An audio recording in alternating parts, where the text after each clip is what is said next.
Everyone, my name is Kevin. I am with One Shepherd, and this is a video about a training course that myself and three other members went to.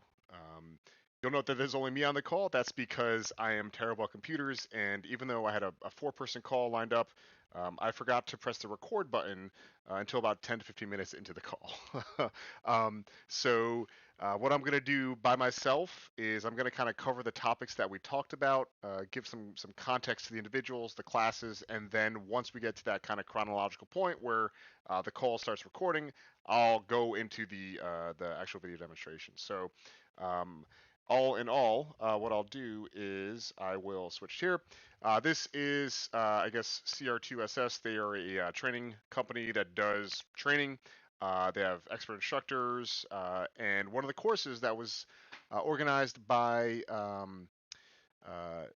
or Tony first found out about. He said, "Hey, this class seems kind of cool. Who wants to take a look at it?" It's the Urban Lightfighter course. And what it is a class designed for civilians or anybody about just using aerial and ground-based reconnaissance tools, techniques, and procedures. Throughout this, we learned a lot about technology, drones, intel, and in this, you can see here. Actually, let me go back real quick. The page it does oops it does lean pretty heavily into drones. You can see there's pictures of drones here, a lot of drone stuff, but in actuality, it was more of a technological um, class where all four of us, when we went into it, we thought, hey, we're going to be doing nothing but drones and doing survey missions and getting all this information out there. But in actuality, um, what we end up learning is not only the planning process of the one shepherd style troop leading procedures. We also learned about SIGINT, OSINT, and a lot of specific tools. I talked a little bit about the class. I talked a little bit about how this stuff, what we thought going into it. The four people with me, myself, Kevin, there's Tony. He is a cool dude. He's a black hat at Charlie Company. Uh, Charles is a soon-to-be green hat at Charlie Company, and then there's Jay, who is also a black hat at Charlie Company. I myself go to Bravo Company, um, and all in all, we've been very experienced with one shepherd, and we're all kind of techie nerds when it comes to that level. Um, what I think is pretty cool is how we're able to kind of flow together about this course. So this is enough kind of pretext to kind of fill in all the gaps. Actually, the one thing I forgot to mention is that we talked about that wasn't recorded. If I go back to the screen here, is the preparation work. So most training classes, you show up the day of and you learn there. This class had a lot of uh, distant learning stuff. I in the video talk about how I am a doer and not a planner. Most of you guys will attest to that. But in actuality, what makes this very cool is um, the sheer amount of assignments. So there are a lot of tools here that are covered in this training course before you even get into the room. The thing that we talked about that's very cool is the fact that when you go through all of these courses, um, you are basically on that same level. So at One Shepherd, we kind of give you a basic packing list and say, show up at this time. The rest you kind of get molded as the class starts. This was very different because it required you to learn about like 6 or 7 different pieces of technology, and then once you got them, in the classroom, you kind of refined them. And you were able to kind of hit the ground running. That way, there was a common core kind of framework that everybody who was in the class was beholden to. So there was no one who's like, hey, I've never used a computer. The requirements were, hey, you got to have a laptop and you got to do this training. That made the actual introduction much more streamlined because it could be assumed that everybody um, was able to kind of do it. So with that being said, I'm going to play the recording now. And where it picks up is we've kind of beforehand talked about who we were, what we were doing, and how we got there, and then basically the recording starts off from basically the first day, the second that the training starts. So with that being said, I apologize for the technical fumble, but hopefully this gives a little bit of context for all the things we talked about before, and allows you to kind of understand what we're about to talk to. Enjoy. Or the course is actually starting. Yeah, so as we started the lectures, I think Chris did a pretty good job controlling the initial introductions and things like that. And then we started diving into the lectures. The lectures were very helpful, but they did go on for quite a long time. So we got to the mission support site at 8:30, and around 9, was it? 9 a.m. we began the lectures, and that portion of the learning was very helpful, but it did go until like around 2 p.m. or so, with no real breaks other than like, hey, get some water, come back. And I could tell a lot of the classroom environment stuff was a little bit difficult for some of the students because it was the first time they were introduced to this in the online portion. And they did definitely have a lot of questions that they just did not ask for the reasons of they didn't want to spend another hour trying to figure out what information that they don't know. So there was a little bit of that going on, even though the lectures themselves, I think the content was very good, very relevant, and structured in such a way that was very helpful for the students' learning. One thing that we did talk about, even during that day, was we were hoping for some conclusion regarding the online class portion, that there was some sort of summary or context or like what even right looks like in terms of the so-called written final that we received. And that would have been very helpful, but we did not receive that, nor did we have any context regarding some of the missions that were prepped. But overall, Chris is a very good lecturer, teacher, and instructor, and that really brought everything of the rough edges of what is basically the third time that they're running this course all together in a way that was still very helpful and satisfying. Yep. And then for those who are unaware, we'll jump into the specifics later, but at a high level, um, it was to say what Jay said. It was kind of death by PowerPoint. It was slide discussion, slide discussion, slide discussion, and then a quick 5 minute break. The topics, when you're interested, it was easy to stay engaged, from my opinion. But then, like for me, the thing that really kind of killed me was this camera portion. It's like, hey, we're going to talk about ISO and focal length and all this stuff, and it felt like it went on forever. Um, but I can kind of see some of the guys are really interested in that. But after a while, like I just stopped taking notes. My brain was like, okay, I got to do something, and I have to get in there. I need to start, physically doing stuff and not talk about it or listen to it. Anyone else feel? Right. To add to that, that was around 1 p.m. ish. And Yep. while it wasn't that long, it was like 30, 45 minutes. I think they were using that to recock the presentations and demonstration of some of the software. That's probably when we should have all taken a break, Yeah. because the death by PowerPoint thing, I mean, we've all had really bad lecturers that read off the PowerPoints. Chris did not do that at all. It was just a matter of like, there was just so much content at a certain point, we all just got fatigued from the information itself. Yep. If we had some sort of pause to actually do the explain, then demonstrate, then practice part of adult learning model that we do practice in One Shepherd of various different degrees, since some the instructors and cadre are also students trying to learn this.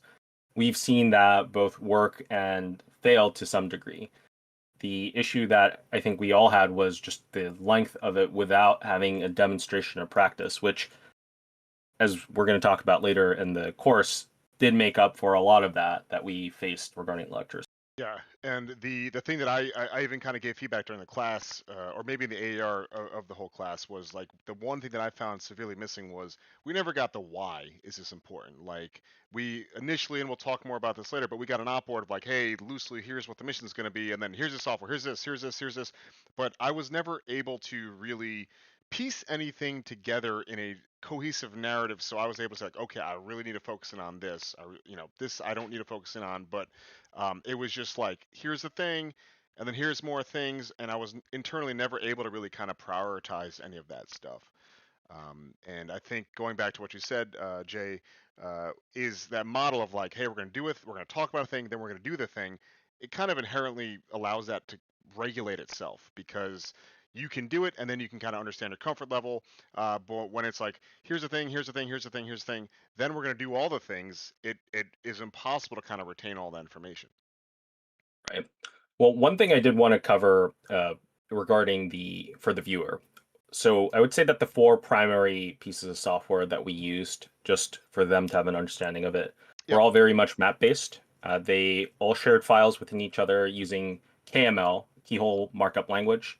So the four tools that I would say that were primary that we use were Google Earth Pro, which is a desktop variant of Google Maps, WinTAC and ATAC, which is a Blue Force tracking, also a map based device that allows teams to communicate with each other. Cloud RF, a RF tool that lives on a map platform that allows you to essentially see the RF signal in a 2D environment, but have a 3D understanding of the space. So, what do I mean by that? As in, if you put yourself on a point of a map, it can actually take the geographic data that is 3D of buildings and trees that allows you to build a radio frequency map of where you can actually get signal from, let's say, a radio or a drone. And that was very helpful for us to actually understand, hey, we have a 2D top-down image. Sometimes we could have a 3D picture, but how does that look like from all of our sensors and tool standpoint? And lastly, we had Wiggle, which is a RF war driving system, and that means is essentially a single app on your phone that scans for RF spectrum stuff like Wi-Fi or Bluetooth and reports on their metadata, some things about if there are security vulnerabilities, little information like that that you can use other software that we did learn in the course, but didn't really get to practice to see how we would actually exploit those vulnerabilities. So all four of those spoke to each other using KML, and we could get some really sophisticated Intel products that a user would use. That was the entire culmination of the class, that we could put all this information in ATAC and run a mission off of it and iterate based off of that. So just to have an understanding of what was the high level picture. Yeah, and just to put that in perspective, what Jay's talking about here is like those four tools in itself start with a hour-long conversation, and then at that time there was very little kind of practical application. So for those listeners, like, I challenge you to kind of just go back and retain any information that Jay talked about, and you'll see that it's hard to retain. So I guess, does anyone have any pictures, or maybe let's do a deep dive in one or two of these products, and then we'll go into the op order and then into the actual execution. So anyone really passionate here about any of these products and want to either show or talk to some of the stuff they learned? I actually want to add one more product. Sure. It's going to be SDR++. That one was wild because I thought such software would be something exclusive to Leo, military, private security, private military, etc. That's open source. I just download on my laptop, and as long as and the necessary hardware components. I forgot what it was called, A and I wrote it down. $120 software defined radio board. Yep. Yeah, and that putting that together, you will be able to scan all the radio frequencies in your area, and it all depends on hardware limitation of your, of the scanner itself. That's insane. That was crazy because I always that was something that was always out of my hands. I was curious about, like, it's something I hear about in, dot mil websites where you have some guy talking about, oh, like, we're in the near peer, peer to peer combat. Oh, the SIGINT stuff is important. We need to intercept these signals or protect ourselves. But now, like, that's something like it appeared on my own laptop. Like, that's crazy. I think SDR plus plus is definitely something severely underrated and definitely should be added to that list. It's Yeah. it's definitely changing my view towards things.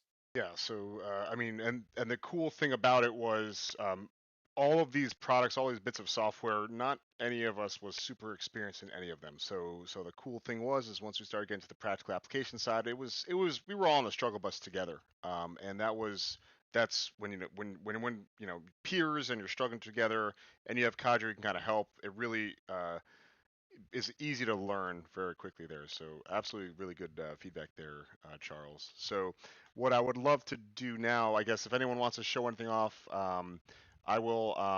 I'm not going to share my screen to you guys. I'll share it to the viewer, I don't want to work and proud. we'll talk about it later. But just to kind of show off one of the things here, what I'm doing for you guys on the call right now. I'm just showing off one of the videos that we have where we're using SDR++ to scan radio frequencies. So it's a video of us on the field doing it for reals, and it was a cool thing. So super cool video, really really relevant and actionable stuff. But all in all, just a really really cool opportunity to get stuff that we may have a hard time getting access to physically at home, but going to a facility with all this stuff already prepped and a subject matter expert there is very helpful for people like Charles and potentially the listener as well. Um, Super cool. So, what I'd like to transition to now is the op order. So, if anybody would love to give a high level overview of what that is and then what followed once we got that, like how did it go from there? Young Jay, you're the ground force commander. Freaking, you know more about this. Come on. I was just the Yeah. grunt. Well, just to provide some context, after the lectures were over, we were asked to volunteer for leadership positions between 9 students. I volunteered for one of the team leads, and I also volunteered for ground force commander. Kevin here was one of the team leads as well, and there was a third student as well that we've never got to meet with before.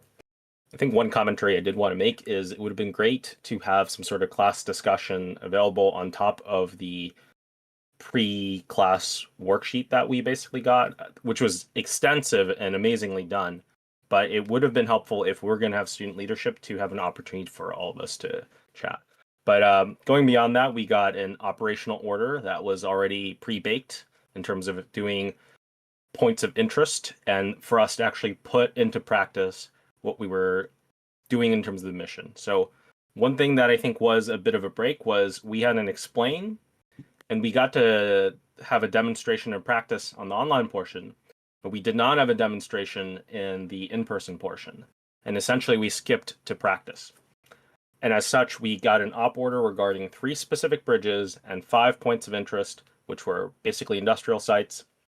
And all of this was, of course, above board and legal. We had a Part 107 instructor, 2 of them, and Tony is also a Part 107. And we were essentially given these missions to recon out an area with all the tools that we were given, both the hardware and the software, come up with some sort of open source intelligence package for us to have an understanding of what we are going to face on the ground, such as using Google Maps to actually see with Street View what the situation is like. And then we were given a specific set of tasks for us to do. The main goal at the end of it was to basically have an intel package for how we're going to strike 3 bridges, actual physical bridges, but a hypothetical strike. And we had a bunch of requests in terms of, well, what are the patterns of life? What is the electronic warfare slash the electromagnetic spectrum of signals there? Using all of our tools, both imagery on the EM spectrum, on the visual spectrum, trying to get an understanding of what's available. So when we were given that, we of course all broke into our respective 3-man teams, and we were told to execute. Yeah, so that the context here was there's a bunch of named areas of interest that we had to go use all of the tools that we talked about before and start doing stuff with them. So for those viewers, perspective wise, we had just been kind of in death by PowerPoint for about 6 to 7 hours, and now it's like, oh shit, guys, go. So I guess Jay or anyone else, does anyone want to talk about kind of the planning process that they did? Maybe let's kind of talk about one mission apiece and just some of the things we guys learned.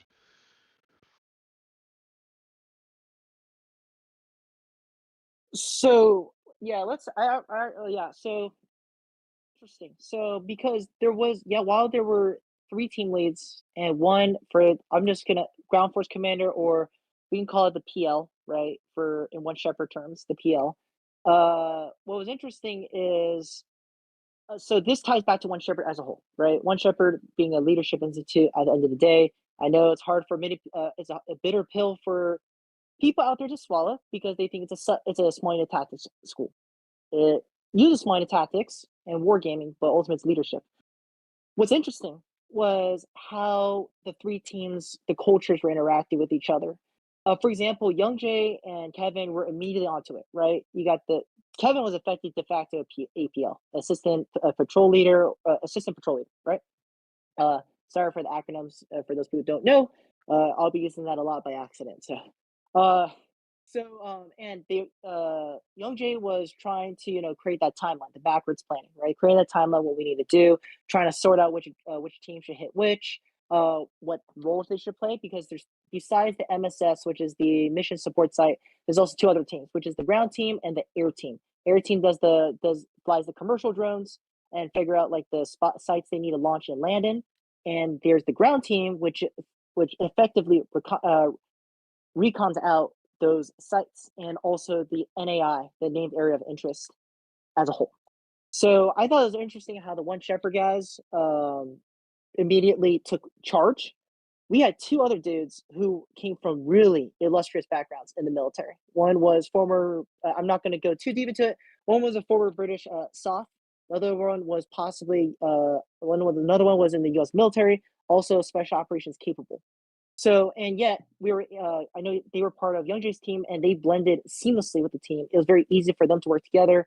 Tony and I never worked together. If anything, Tony was more like, and Kevin especially, were critiquing me for my semesters. So they weren't my teammates. They were the ones like criticizing me, right? Yeah. So this was my first time working with these guys, and yet it was almost like seamless. We're just Yeah.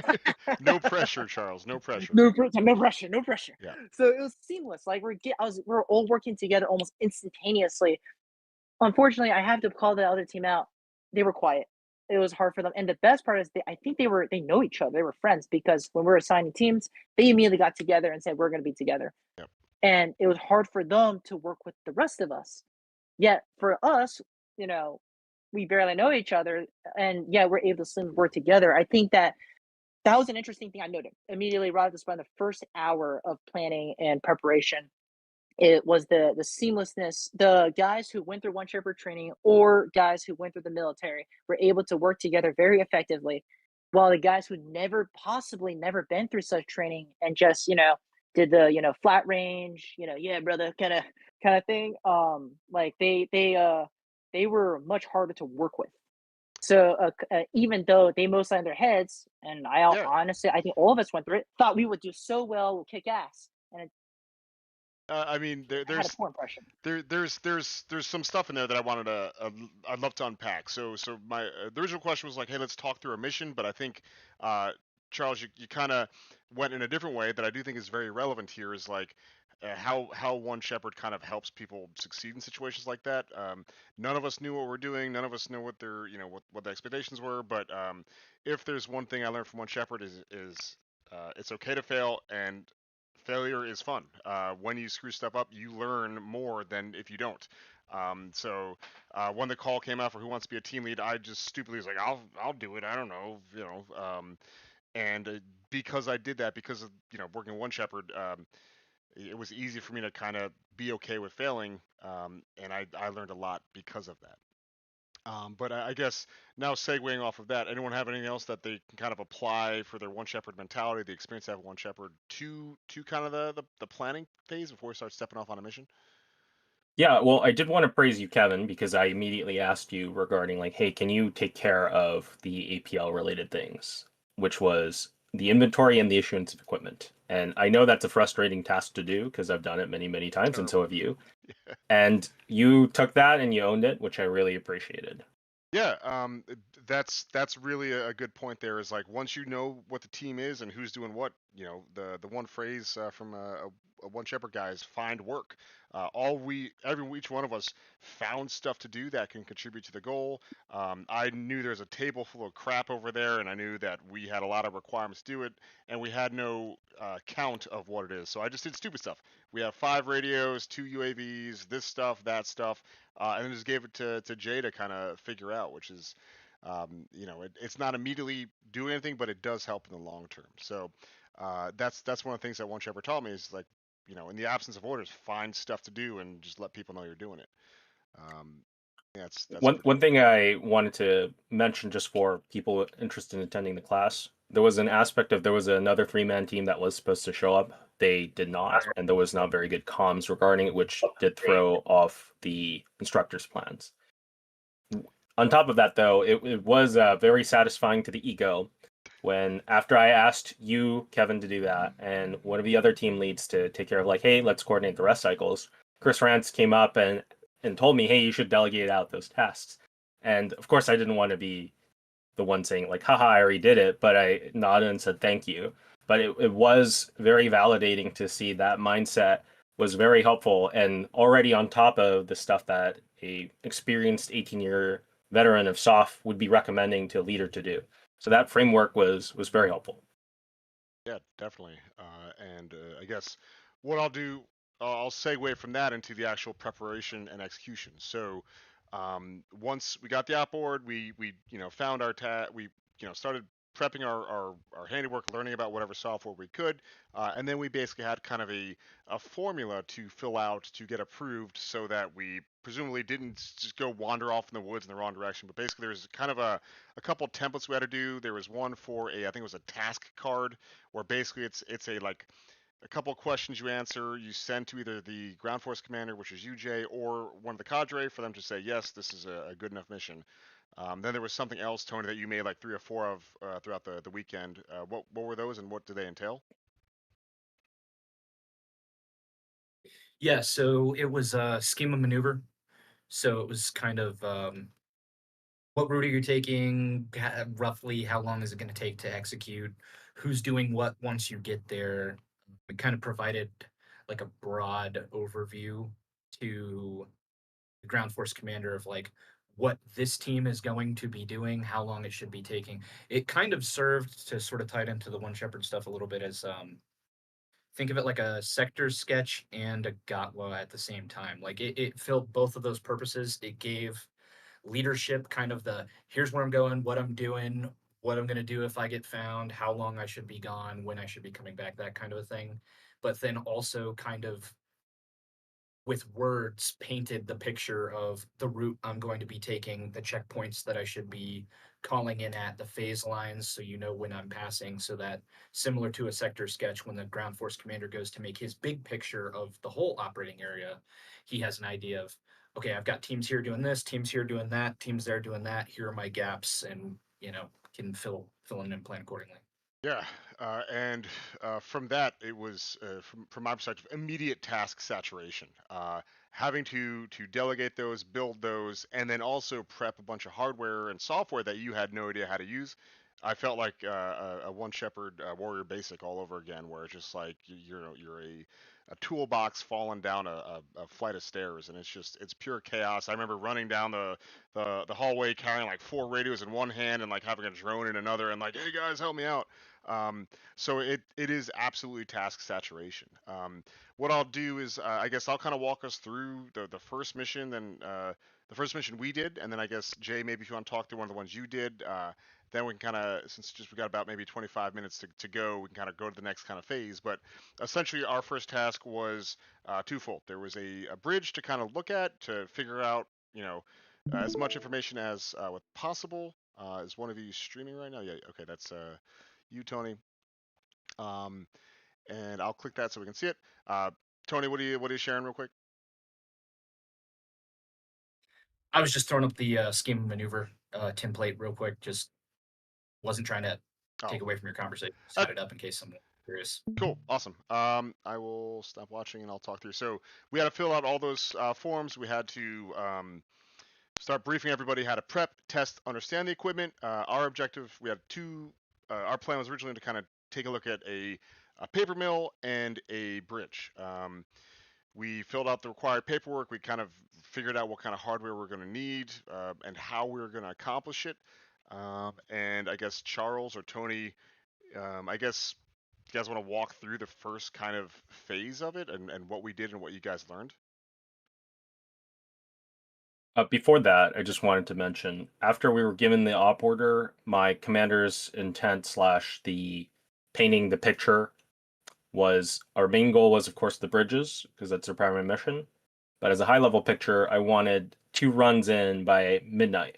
One in the daytime with no aerial tools, just using passive RF detect, our wiggle and war driving tools, and taking photos after we submitted an open source Intel package as a product to the instructors. So just building on that. So that's why Kevin executed on those things. Yep. Thank you for that context. So the first objective for us was to, of our 2 NAIs, we had to figure out where they were, how to get to them, what they look like. In Columbus, Georgia, there's a populated kind of downtown area, and then there's Phoenix City. Both of our NAIs were south of Phoenix City, kind of out in the boonies. But the plan was we're gonna drive once we pass a certain phase line. We're gonna flip on wiggle, and then we're gonna war drive there. Um, I think I was the guy in that one. I was the one who was navigating and using war drive on that one. And I've never used wiggle before. That is absolutely just an incredible amount of information that is easily accessible. So as we were driving to the bridge, boop, flipped war drive on, or I guess flipped wiggle on, and I guess the verb is wardrobe.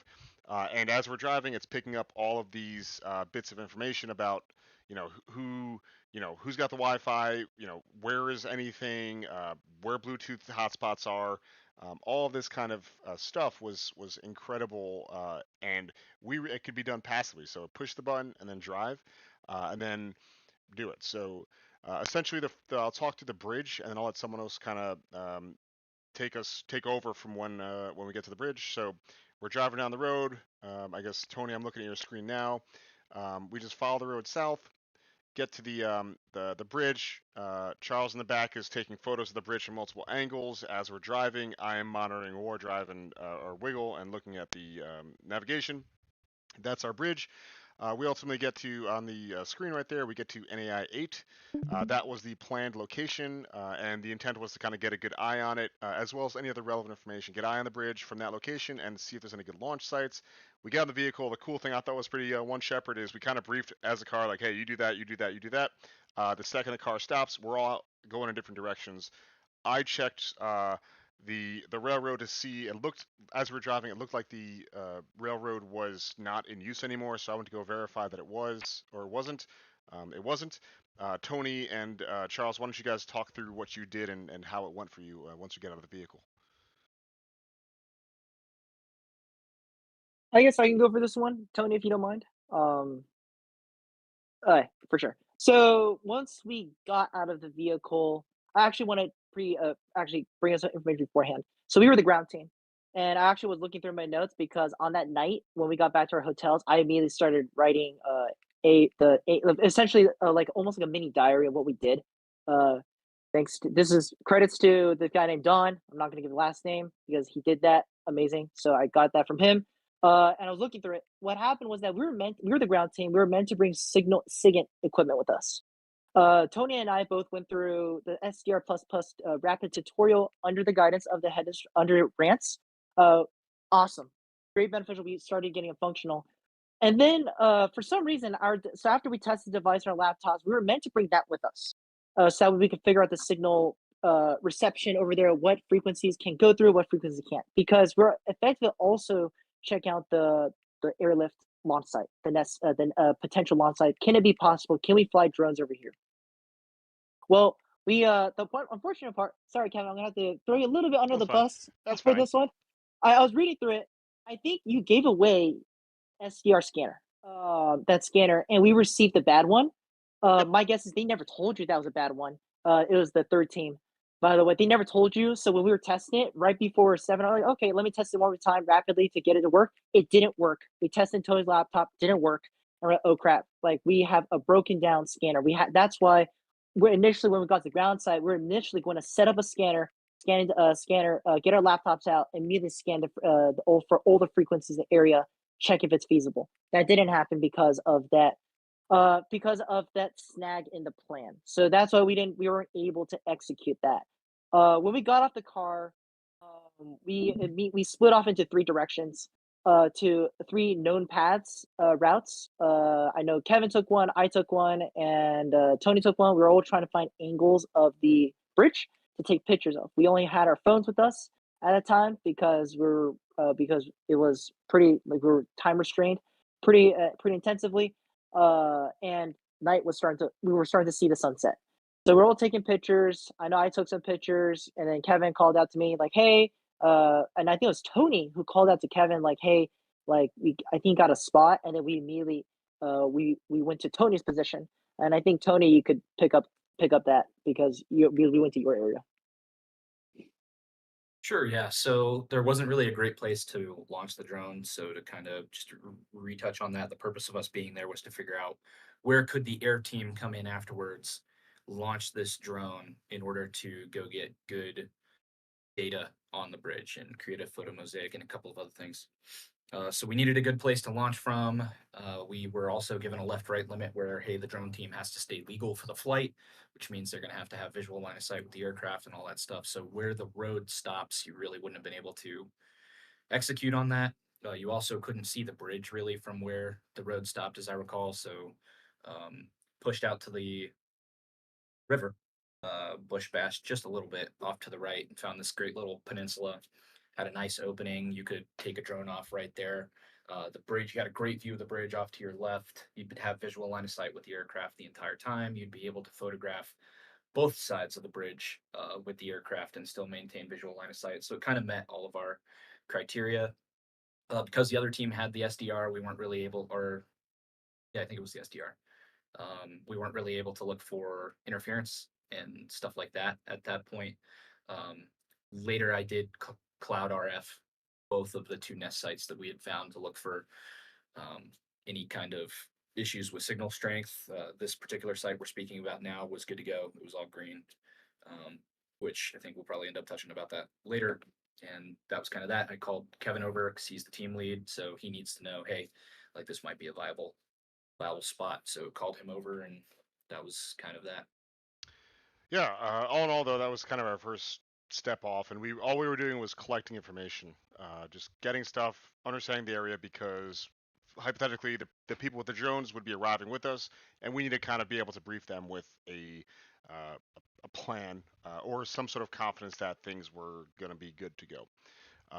What I would like to do, just in the interest of time, is maybe have Jay just walk through one of his missions, because all in all, what Charles and Tony just said, there was there was like 3 or 4 different things that we learned. We can't go through all of them, but just by doing that basic mission of like, hey, go to this location and start thinking about the guys that are going to need to do it, and being able to prove that point was incredible to learn. So Jay, is there anything, any scenarios you want to walk through that you did that was maybe you can talk about? Yeah, so due to the issuance of equipment, we did not have an SDR++ device, but we did have a Wiggle, we had our phones, and we had the communication tools between all the groups. Unfortunately, not in any part due to Chris Rance, he set up ATAC phones that were already built in with the software we would need, but the AT&T cards, the prepaid ones that he got, were entirely unreliable, even though he actually tested them beforehand. And AT&T, even though he was on the phone for like multiple hours, I assume, basically told our entire group to basically pound sand. Unfortunate, but that led to some comms issue that were pretty easy to mitigate, since we had a PACE plan for a primary, alternate, contingent, and emergency for communications, which allowed this team that I was commanding as a TL, as well as Kevin's team, to get back on track. For us, we're going to basically go to day 2 with this in terms of what I'm describing. Sure. So we did our first run of the bridge since we wanted to get a daytime mission in. We had 2 bridges on the Columbus, Georgia, on the river itself. We got eyes on, hands on the bridge. We took a lot of photos and pretty interesting results with the Wiggle. As we were doing this, we're updating each other on the Simplex, which is a encrypted text platform. Although we weren't getting good communications with each other, our alternate ended up working just fine. We got to our second bridge, did the same. We found some very interesting perspectives, both on the physical ground itself, as well as some spots that maybe could be hide sites for either equipment or personnel. And as the sun started going down, we made our way to the rail yard, which was our secondary objective. After that, we made our way back to our mission support site to exchange equipment. And during this entire time, we did not have access to the third team in terms of any communication. And so we did not have an SDR++ to do anything with. We ended up doing another night run, which, apologies, we did the night run right after the rail yard to basically get a perspective of both the rail yard during the day, if there's any illumination, what the patterns of life are like. Then we hit the 2 bridges during nighttime just to get a perspective. And then we came back to the mission support site, which brought us to around 10 p.m., which is when you guys did your drone run over your secondary target. we went into a rest cycle, and we basically planned to do a mission around 5 a.m. of the rail yard with the thermal drone that you guys were using. And I'm happy to let you guys chat a little bit about that thermal drone experience. Yeah, I guess, Charles, why don't you just walk us through that mission? Do it pretty quick because we're just running a little short on time. I'd like to, once you talk about this mission, maybe talk about the higher level learning things. So, Charles, just walk us through that night drone mission. Yeah, sure. So the night that was a bit of a woozy. I was thrown off when I was selected as the drone pilot. I was like, oh shit, dude, this is my understand, guys. That the drones we're flying are commercial drones. We're talking about Part 107 qualified commercial drones that are used not for shits and giggles, Milson West, airsoft events that you see, right? The 250 grand below. These are professional drones that are used for mapping and for various autonomous mapping. We'll go into that later. Autonomous mapping, I believe, and professional photography. So this is these are some commercial drones, and we were flying. I want to also emphasize it. Like, it may sound easy, it wasn't easy. We were our quote unquote OPFOR was Alabama and Georgian society. Like, the cops, the people are effectively our OPFOR. Because if we all know that in the South, everyone has a gun.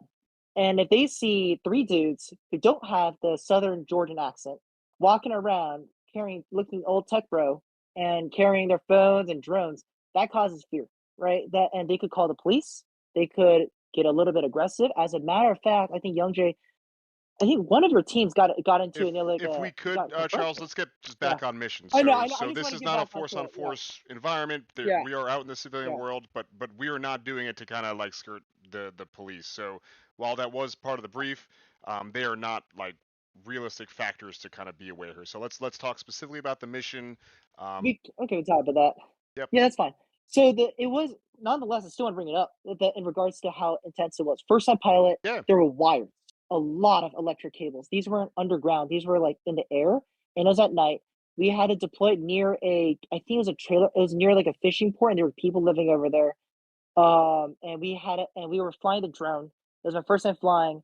I don't think we really scouted out that area to determine whether or not we were able to fly it, and we went straight for the flight, right? So I flew the drone over. It was on thermal throughout the entire time, and we flew over near a little bit farther from the paper mill, possibly a couple hundred meters away, Yep. maybe like 500 or maybe 1 kilometer. I think about 500 meters away, and we were able to scan the entire paper mill.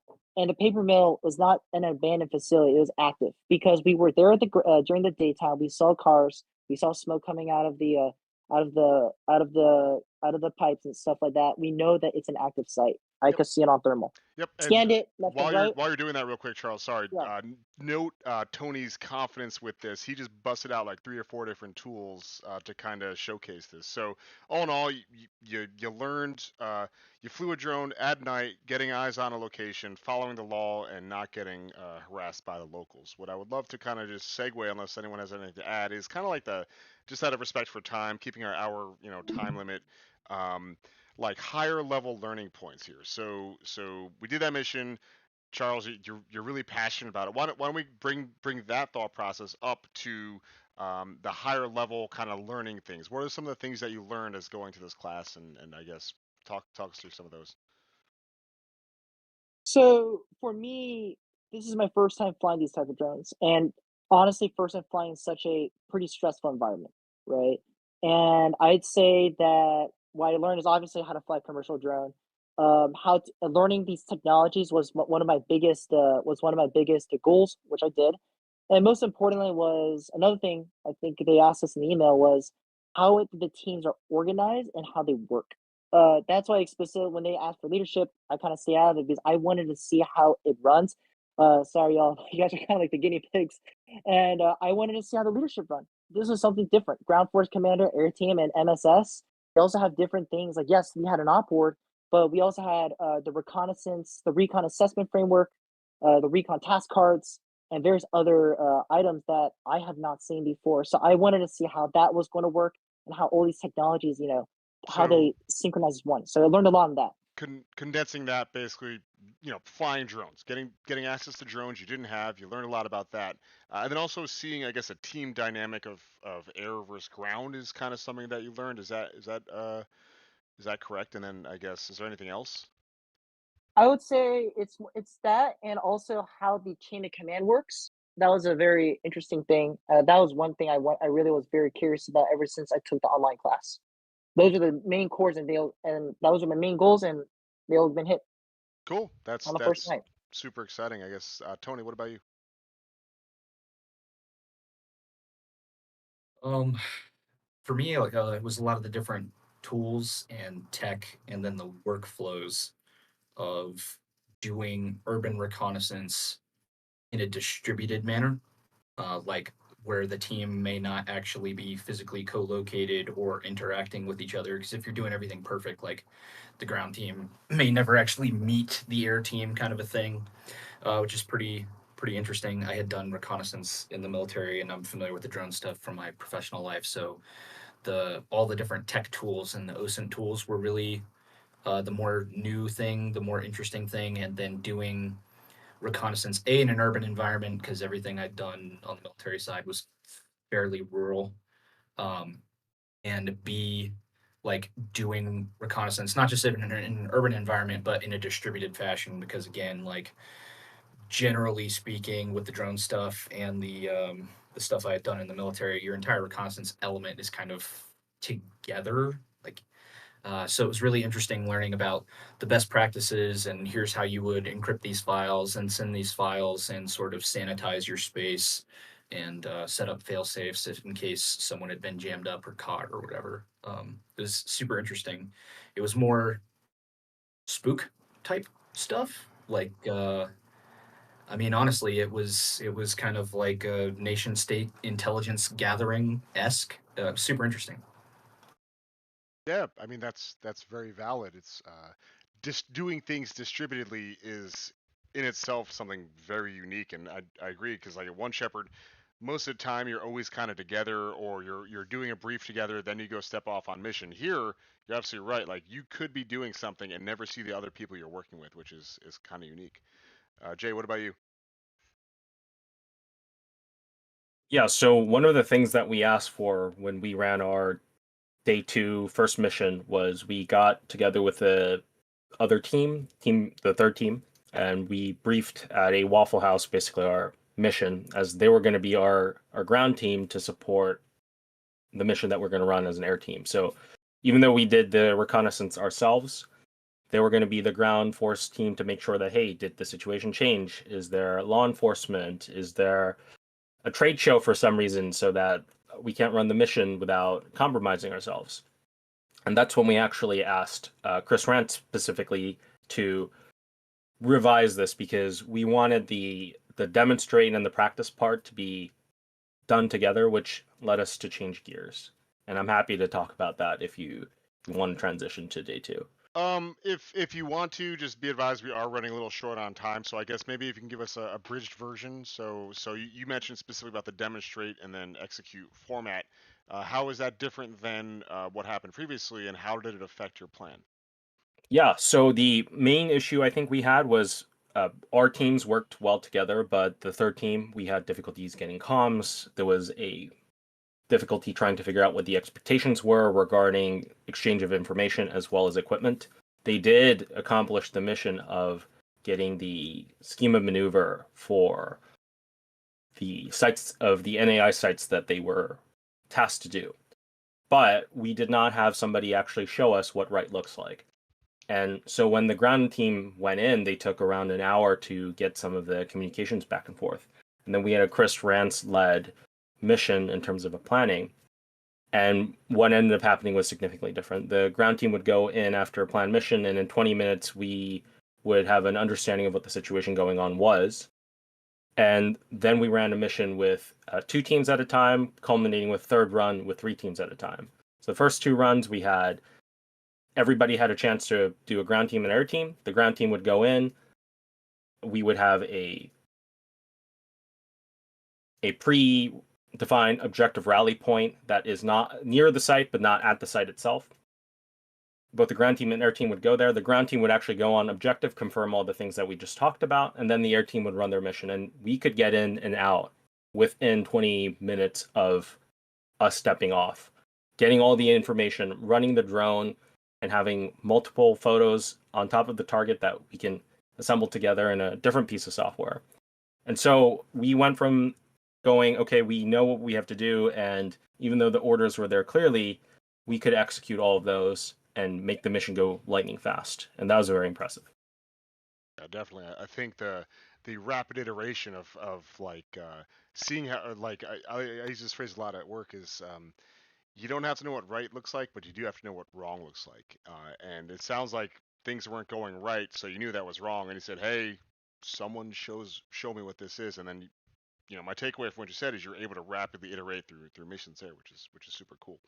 Um, Jay, are there any high level like takeaways that you got from this course that you want to talk about? Just because it looks like we're wrapping up on time. Yeah, I would say that the only thing is Chris Rance is a great instructor, and we learned a lot. But going through the explicit steps that we were prepped with one Shepherd, both as students, and also our experience as cadre, helped us to direct the actual course to accomplish the missions in a very complete and satisfactory way, both in the learning and accomplishing the mission itself. And we jived well together. It was a very good time. I highly recommend the course. Yeah, very cool. I guess for me, and I'll use this as an opportunity to kind of clear it out, is or end this out. But there's no better like everything. If it's hypothetical, it's always going to be hypothetical. One of the things that you could do is just fucking do it. Just like we're doing this. I'm not an official Joe Rogan-esque podcaster, but we're trying to get our experiences out there. And from my perspective, this class was a great opportunity to kind of just do stuff.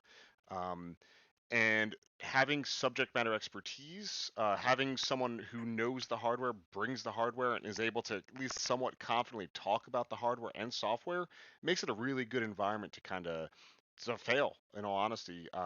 That way, when you fail, you're doing it in a class, and then you can learn and take that information outside of the class, which is really fulfilling for me. So for me, I've never actually seen TAC used in a distributed way, like you mentioned, Tony, which was just incredible to kind of see because all the notions I had about how it could be used were kind of shot immediately, which is really fun.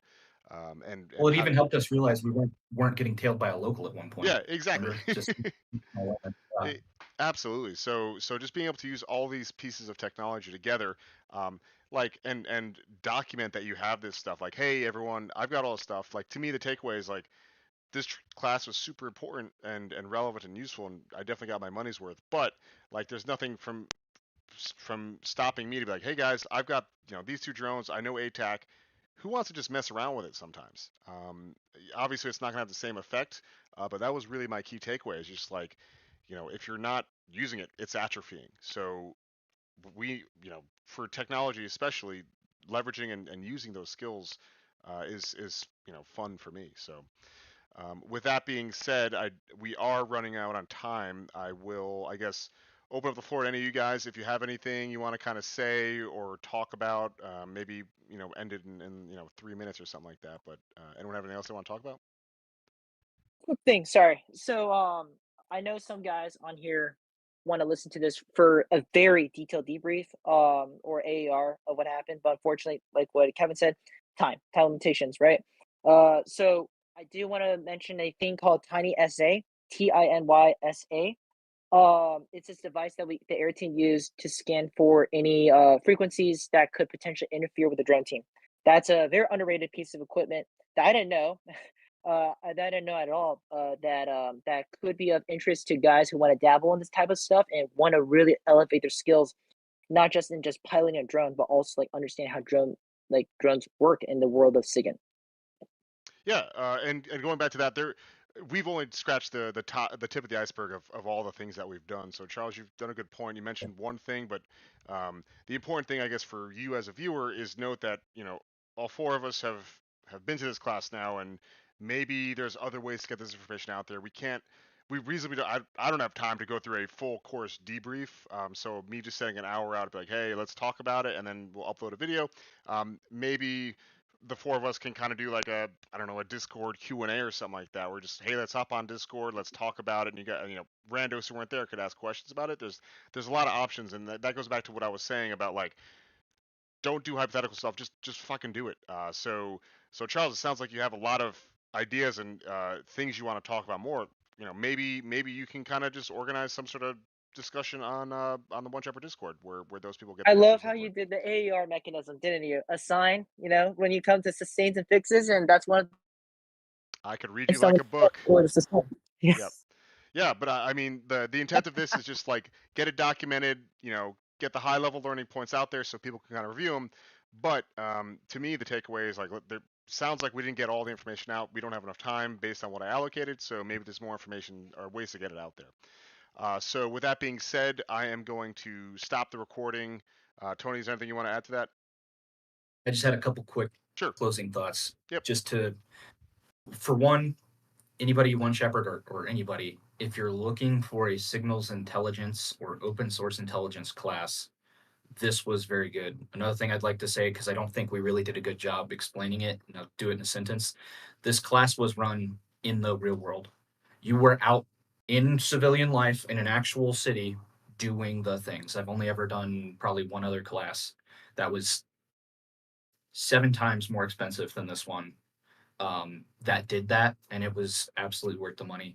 To tie it into One Shepherd, One Shepherd alumni, you're going to notice that you're set up well to deal with the chaos. Your ability to just fall into a team and click, like Charles had commented on. You'll be used to mission planning, which, so that'll reduce some of your stress there, because you're like, oh, I've done this before. You're going to be used to stress in general, short time hacks, because you don't have a whole hell of a lot of time. And you're going to have an ability to organize, lead, and delegate, which you're going to find significantly helpful, because it does sort of transition into a student-led, at least in its current version. I know they're probably going to go back and iterate a little bit. And those are kind of my closing thoughts. A+ instruction, subject matter experts. I got a lot of good things to say about Chris Rance. Big recommend on the class. Cool. Jay, Charles, anything else you want to add to the closing thoughts, statements? Good. I've said my piece. Completely agreed. Cool. Agreed as well. I definitely. I was gonna say one thing in regards to One Shepherd. I do want to note that like these 3 guys have been One Shepherd for quite a bit and have personal experience as well. Just because everyone here has accomplished all 6 semesters does not necessarily mean that, oh, I'm on my 3rd semester, I shouldn't do this. Give it a shot. I definitely think maybe I personally would recommend after your 2nd semester, you should go for it. Check it out, and you really will start to you'll really start to like reap the dividends, because typically around your 3rd semester you might become a team lead, and that's when the leadership stuff really starts to kick in. So that's my advice for the guys who think, oh, I'm not 6th semester, dude. No, like you can do it maybe after 1 or 2 semesters, but especially after your 2nd semester, you should definitely check out these classes. Oh, totally agreed. And I guess as a closing statement, this all organically happened on a Discord. None of us 4 people really hung outside, much before. So the key thing here is like task and self-organize. Tony had a good idea. He saw something. He said, "Hey guys, I saw this thing," and we're the 3 amigos who kind of followed him in there. There's thousands of other courses out there. They're on thousands of different things. Really, I recommend just finding like-minded people who you jive with and do classes like this, because you'll learn a lot in a lot of different ways. So with that being said, Mr. Viewer, appreciate your time. Hopefully you learned at least one thing from this. And I look forward to doing more of these fireside chats. So thanks for your time and have a good evening.